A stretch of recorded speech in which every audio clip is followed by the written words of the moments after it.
Yan, time check 1:34 ng umaga. Tapos ng tinali yung training box tsaka yung mga ibon, nandun na rin. So yan, so 1:39 sa motor, 139 yung kilometers niya. So yun, preparing na kami paalis. And bandang San Fernando na kami nakapag-record ng unang clip. Dumaan kami ng Lagundi since na baha pa dun sa CDCP area. So yan yung arko ng malapit sa Olivas yan. And then yung second video niya, after an hour yata, papunta na papasok na ng Bulacan area. Yung arko na ng Pampanga hanggang Jed's area to. So yan yung arko. And kasabayan namin, mga truck. So dahil nga maaga pa, truck ban. So kaya halos nandun lahat sila. Kasi ito Valenzuela area na, around uh, after an hour ulit.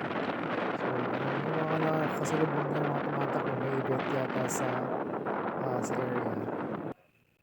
And ito, pagkalipas ng mahabang panahon is nasa Calamba na kami. So Calamba area going to Santo Tomas, Batangas.